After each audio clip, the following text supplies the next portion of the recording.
En esta sesión vamos a hablar sobre las distribuciones de frecuencia y representaciones gráficas.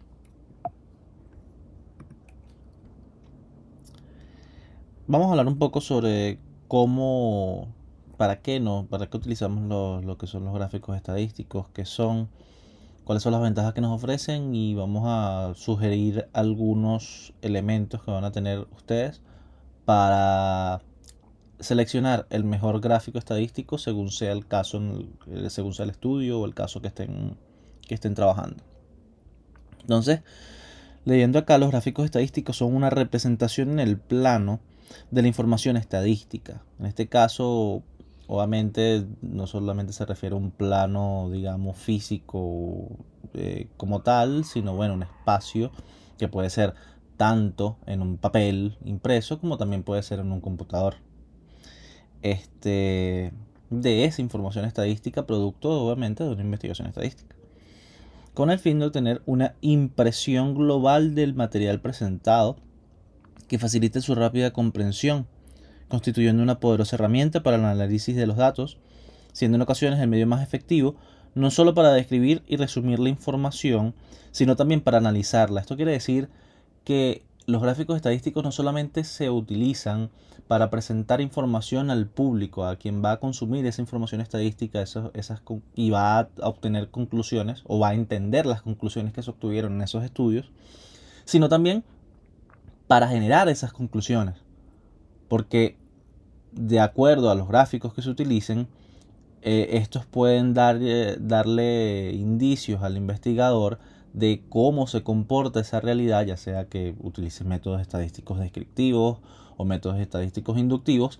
En cualquiera de los dos casos, los gráficos estadísticos le pueden ayudar a ese investigador a saber cómo se comporta esa realidad, si por ejemplo el método que está utilizando o las técnicas que está utilizando, los estimadores que está utilizando son buenos. Todas esas técnicas pueden verse apoyadas sobre estos gráficos estadísticos que, como les digo y como les repito, no solamente van a ayudar a presentar resultados, sino también a alcanzar esos resultados. Entonces, en el curso tenemos diferentes bibliografías y vamos a ordenar de acuerdo entonces a esos documentos técnicos que tenemos publicados en el aula virtual.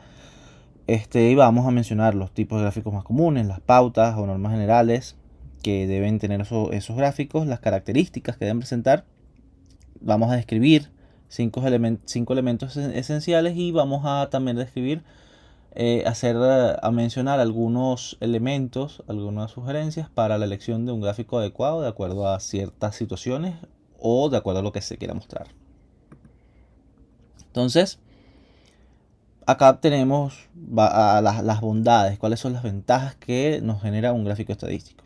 La primera es que es la forma más valiosa de expresar los datos estadísticos, complementando gracias a su fácil comprensión y accesibilidad para los usuarios de los cuadros estadísticos. Es decir, van a expresar esos datos estadísticos que son símbolos y muchas veces el público quien utiliza esos resultados de las investigaciones estadísticas, muchas veces los números, a pesar de que van a mostrar los mismos datos o van a tener el mismo significado, puede ser que los gráficos sean de una compresión mucho más sencilla, ¿sí? ¿Qué es lo que se busca entonces con los gráficos? Que de un solo vistazo se pueda obtener la mayor cantidad de información posible. Y muchas veces si utilizamos esa misma información y tomamos muchos datos, pues no le damos al usuario final de esos datos toda la información o no le damos la información de la manera que queremos. Otra bondad o otra ventaja es que el aprendizaje, aplicación e interpretación de su información debe ser de gran facilidad y eso tiene que ver con lo que habíamos visto, ¿sí? Esa interpretación de esas conclusiones o de esa situación encontrada en esa investigación, pues se hace mucho más sencillo si se hace utilizando un gráfico que, por ejemplo, utilizando un montón de números o estadísticas descriptivas por sí solas. Su interpretación debe ser de tan simplicidad que no amerita acudir a textos complementarios, ¿sí? Muchas veces Puede ser que una persona no sepa leer, y debe ser tan sencillo que aún para una persona que no necesariamente sepa leer pueda comprender, obviamente con un cierto nivel de conocimiento matemático, pueda comprender cuál es la situación encontrada en ese gráfico. Y bueno, ese gráfico estadístico debe expresar la información más importante y general que se pueda transmitir. Aquí vamos a encontrar también, y estas diapositivas van a quedar para ustedes, diferentes pautas o diferentes normas que vamos a plantear para realizar un cuadro estadístico. Estas normas están planteadas en la bibliografía del curso y no son más que una manera de estandarizar cómo se pueden hacer los gráficos, porque al final cualquiera ustedes van a encontrar no solamente diferentes bibliografías, sino que van a encontrar diferentes software que van a, a poder graficar y poder hacer uso de diferentes tipos de gráficos, pero la idea es que logremos una estandarización de cómo van a ser esos gráficos, que todos tengan al menos que todos cumplan con ciertas características comunes. Vamos a mencionar algunas de ellas. Bueno, que el eje que representa las frecuencias de las observaciones generalmente debe iniciar en cero. Muchas veces van a encontrarse con investigaciones que no siempre están hechas con la rigurosidad que se debe, y bueno, pueden utilizar por ejemplo gráficos en los cuales el eje no comience desde cero, lo cual puede generar confusiones para el lector, o incluso que se pueda manipular de alguna manera la percepción sin manipular los datos, pero sí se manipula la percepción iniciando un gráfico desde otro número que no sea el cero. Esas son cosas que no se deberían hacer. La longitud de los espacios que presentan a cada dato deben ser iguales, etcétera, etcétera. Esto lo podrán leer ustedes. Y son, bueno, normas que vamos a seguir no solamente en este curso, sino a lo largo de toda la carrera, ya sea que elijan la especialidad de estadística, ya sea que elijan la especialidad de ciencias actuariales, e incluso en cualquier otro ámbito académico que se encuentren. Los gráficos estadísticos que vayan a utilizar deberían seguir estas pautas o normas para que sean buenos. Más pautas y normas.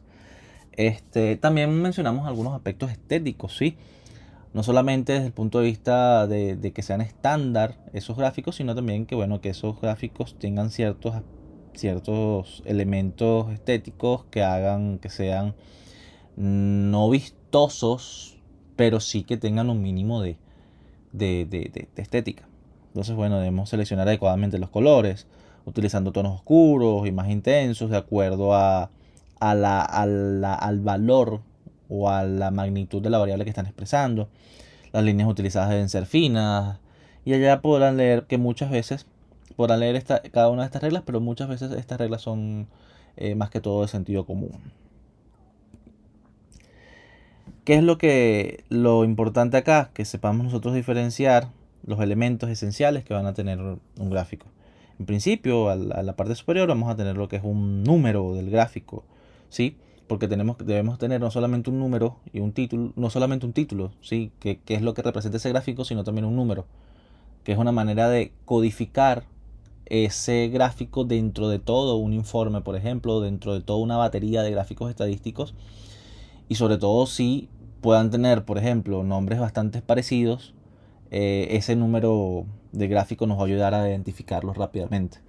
El título obviamente nos va a decir de qué se trata ese gráfico, y lo que son las notas y las fuentes realmente van a ser metadatos que nos van a decir de dónde vienen esos datos, si hay algún tipo de información, por ejemplo, si fue una investigación por muestreo, cuál es el tamaño de la muestra, etcétera. Todos esos metadatos importantes para poder comprender lo que ese gráfico quiere expresar, y el cuerpo del gráfico finalmente, que es realmente el gráfico en sí. Acá podemos ver entonces un poco más a fondo de qué trata. Fíjense, el número del gráfico permite ubicar el gráfico de la publicación, siendo numerado de forma correlativa según su orden de aparición.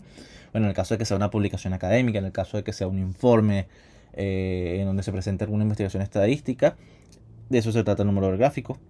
Por otro lado, el título, bueno, es una descripción breve y clara de lo que va el gráfico, de qué se trata.